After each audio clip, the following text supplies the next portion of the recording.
Você aí, foi você que pagou a conta? Foi você? Quem pagou a conta? Quem pagou a conta, Márcia Tiburi? Olá, compatriotas, tudo bem com vocês? Eu sou a Sibeli Laura e finalmente vamos falar sobre quem, afinal de contas, está pagando a conta, hein? Bom, eu desconfio que quem está pagando a conta é uma pessoa que tenha muito dinheiro, a gente muito graúda, a gente muito poderosa. E como não existe almoço de graça, a contrapartida é exigida. Eu desconfio que quem está pagando a conta é a CIA. É verdade. Quer dizer, às vezes não. Bom, não sou somente eu que desconfiei que a CIA está pagando essa conta, como a escritora, historiadora britânica Frances Stonor Saunders também desconfiou e foi investigar e escreveu um livro chamado Quem Pagou a Conta? A CIA na Guerra Fria da Cultura. Antes de eu começar falando sobre quem pagou a conta, eu quero convidar todos vocês para participarem lá da Biblioteca Sibeli Laura no WhatsApp. Eu sei que vocês estão pedindo para eu levar a biblioteca para o Telegram. Eu sei que vocês querem muito, que vocês não gostam do WhatsApp porque o Telegram é melhor por causa disso, daquilo, daquilo outro. Eu sei, meus queridos, eu não vou conseguir acompanhar os dois grupos, então por enquanto o grupo ainda está no WhatsApp e por enquanto o pessoal lá do meu grupo não me obedece muito, né? Eu falo, tem que subir PDF, falar sobre livros, mas eles adoram bater papo, eu também adoro bater papo e enfim, nós vamos organizar isso daí, mas por enquanto a Biblioteca Sibeli Laura ainda é no WhatsApp. Se você entrar lá, já chega pedindo, olha, eu quero quem pagou a conta, põe aí, disponibilizem aí pra mim. Então participem da Biblioteca Sibeli Laura lá no WhatsApp. Durante o auge da Guerra Fria, o governo norte-americano investiu os vastos recursos num projeto secreto de propaganda cultural na Europa Ocidental. Uma característica central desse projeto era promover a afirmação de que ele não existia. Ele foi administrado em meio a grande sigilo pelo braço de espionagem dos Estados Unidos, a Agência Central de Informação. O componente central dessa campanha sigilosa foi o Congresso pela Liberdade Cultural, dirigido por Michael Josselson, um agente da CIA de 1950 a 1967. Suas realizações, inclusive por sua duração, foram consideráveis. Em seu apogeu, o Congresso pela Liberdade Cultural tinha escritórios em 35 países, empregava dezenas de pessoas, publicava mais de 20 revistas prestigiosas, realizava exposições artísticas, contava com um serviço de notícias e reportagens, organizava conferências internacionais amplamente divulgadas e recompensava os músicos e artistas com premiações e apresentações públicas.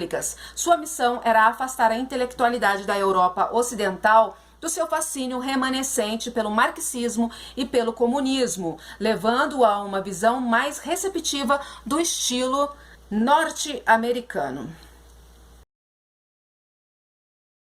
Apoiando-se numa rede extensa e sumamente influente de integrantes de serviços de informações, em estrategistas políticos, pessoas dos círculos empresariais e antigos laços estudantis das universidades que compõem a Ivy League, a então incipiente CIA começou a construir, a partir de 1947, um consórcio, cuja dupla tarefa era vacinar o mundo contra o contágio do comunismo e facilitar a aceitação dos interesses da política externa norte-americana no exterior. O resultado foi uma rede extraordinariamente coesa de pessoas que trabalhavam junto com a agência para promover uma ideia, a de que o mundo precisa de uma Pax Americana, uma nova era iluminista, que seria conhecida como o século norte-americano. O consórcio construído pela CIA, composto pelo que Henry Kissinger descreveu como uma aristocracia dedicada a servir a esta nação em nome de princípios suprapartidários, foi a arma cultural da luta dos Estados Unidos na Guerra Fria,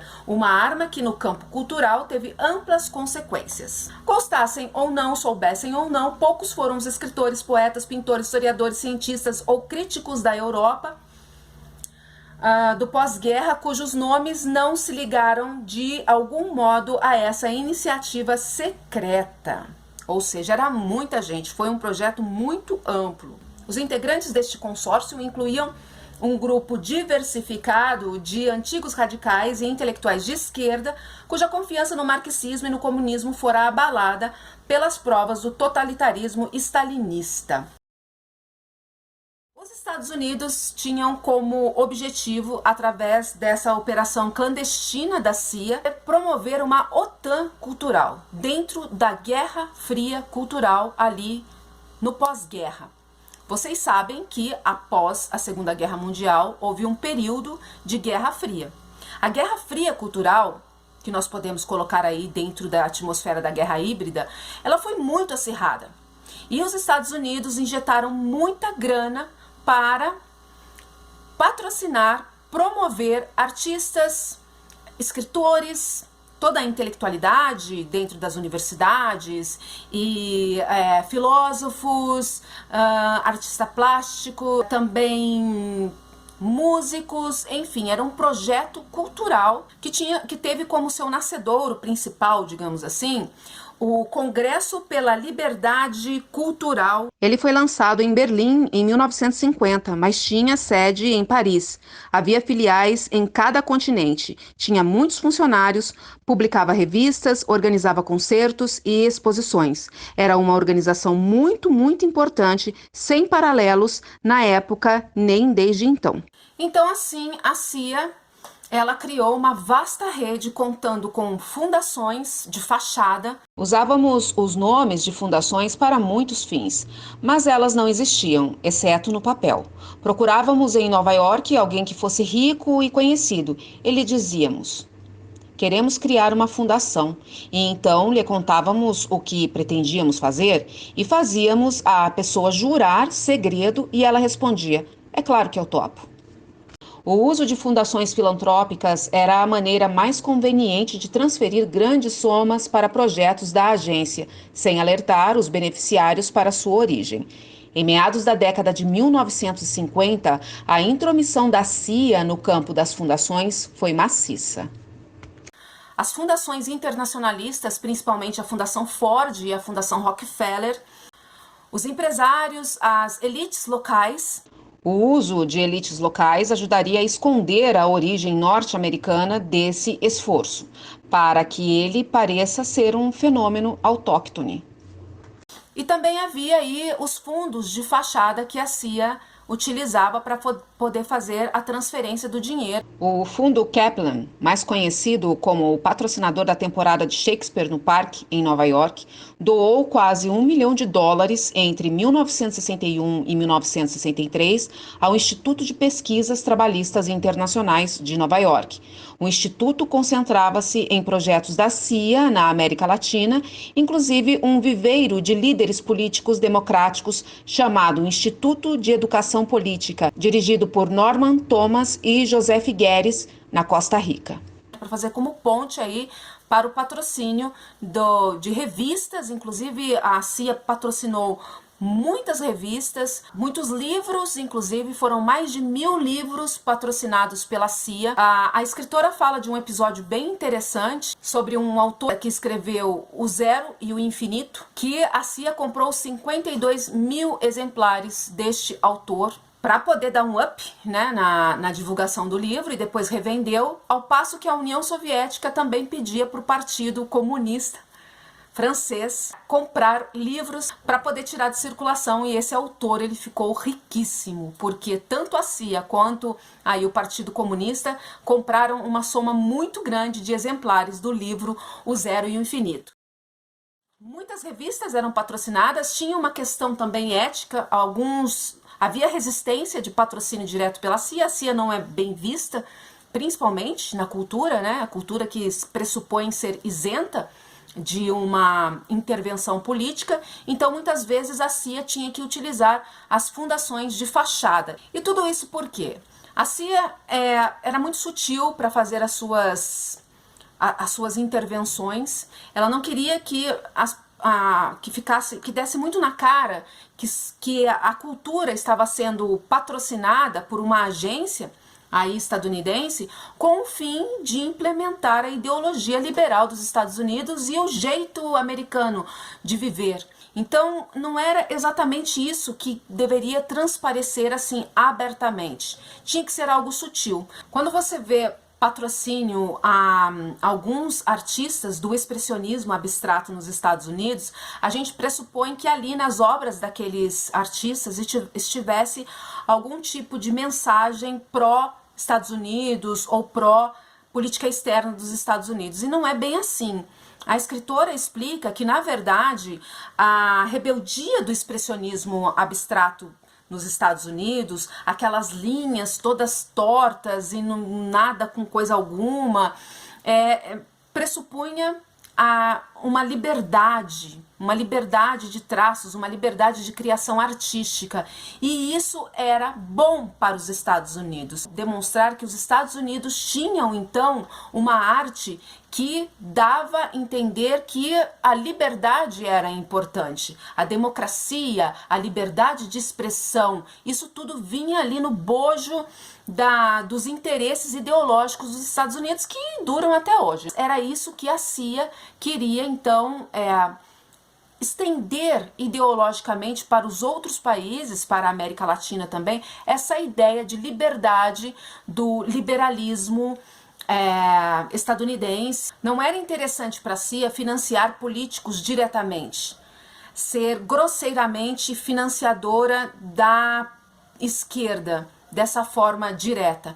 Então, usar a cultura, usar o campo cultural para poder fomentar aí ideias, formar opinião e principalmente utilizar a intelectualidade e a classe artística era um modo muito eficaz de poder fazer com que as ideias do estilo de vida estadunidense reverberasse no mundo inteiro, no mundo ocidental principalmente, aqui na América Latina também. Bom, isso não é muito difícil da gente imaginar, mesmo que tenha acontecido lá no cenário da Guerra Fria.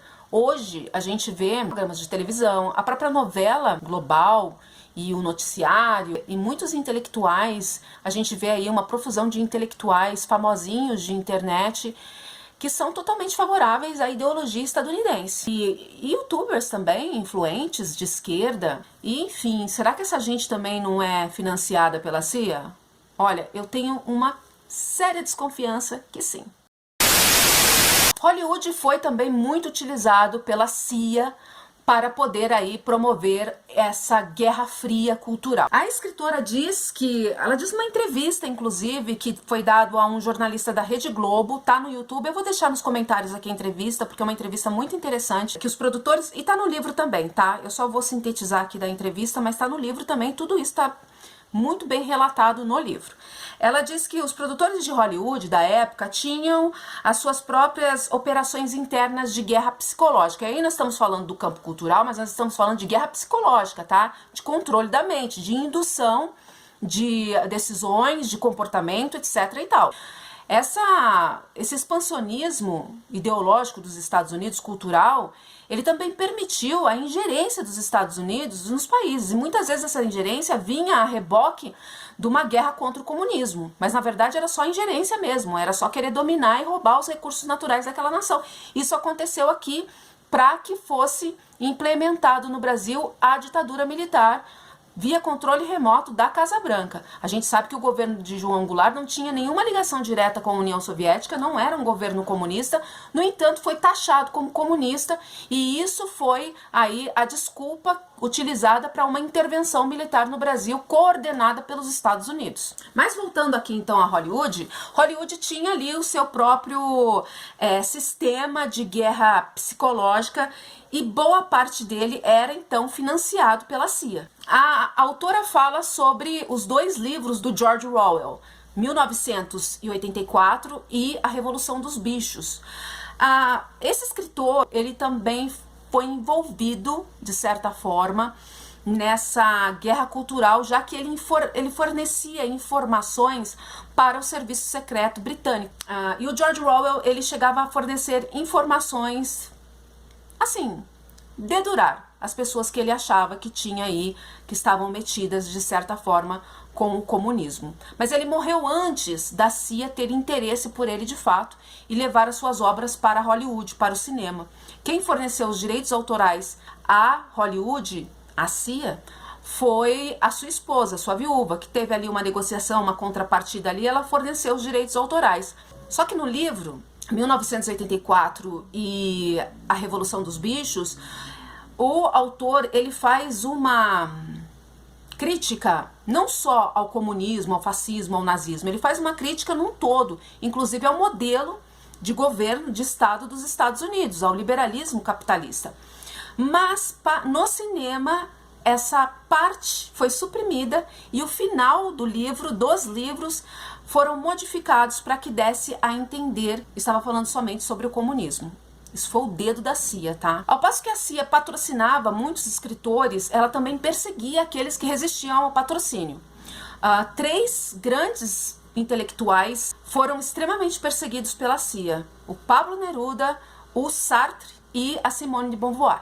O Pablo Neruda foi fortemente perseguido pela CIA, inclusive queriam colocar um outro poeta para substituir o Pablo Neruda, um poeta totalmente decadente, um maníaco depressivo, admirador das ideias de Hitler, e enfim, não deu muito certo não, tá? Porque Neruda é Neruda, né, gente?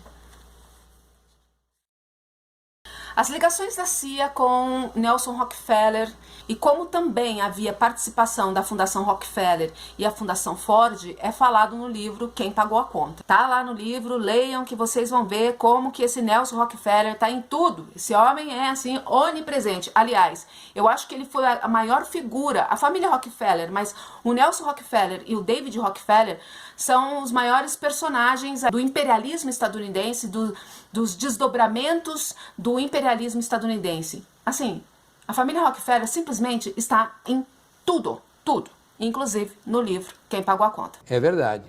Antes de tudo, vocês deem um like neste vídeo, compartilhem e mostrem para as pessoas, falam para as pessoas vir curtir esse canal lindo e maravilhoso que eu vou voltar a movimentar. Não se esqueçam de mim, porque eu não vou mais me esquecer de vocês. Dá um like nesse vídeo, compartilha, porque agora só vai ter livro aqui. Nós só vamos falar de livro, só de livro lá da Biblioteca Cibele Laura, tá?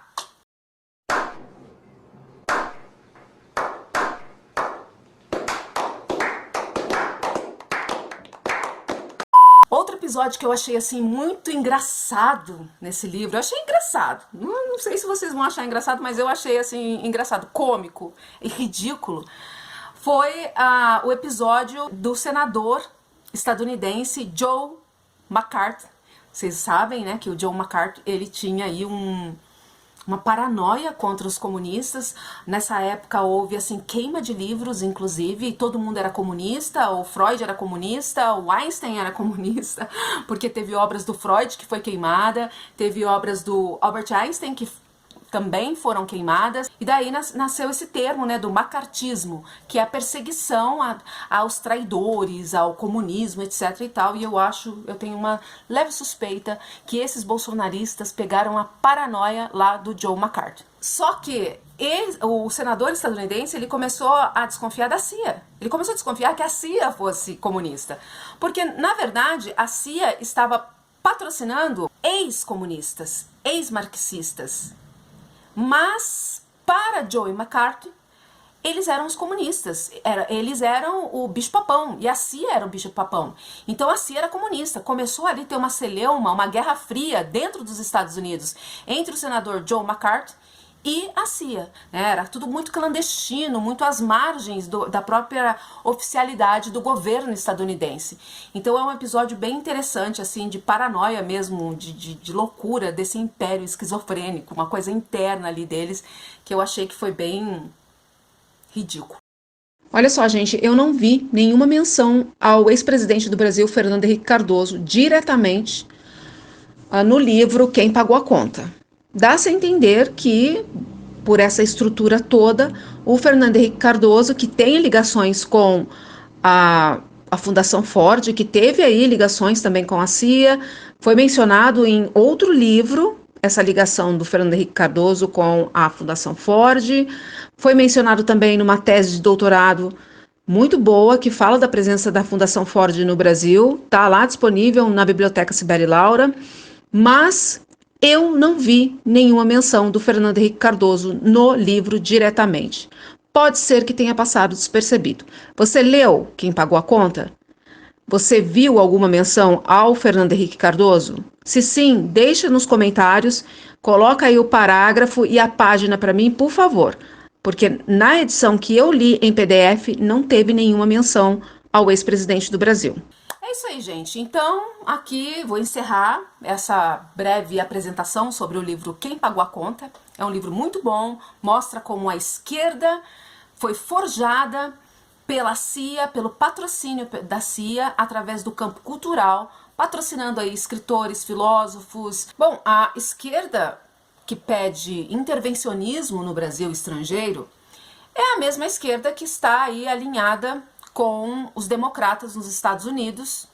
É a mesma esquerda que tem como uma referência o atual presidente dos Estados Unidos, o Joe Biden, e a sua vice, a Kamala Harris, é uma, digamos, musa do identitarismo. Essa mesma esquerda tem ligações com a Open Society.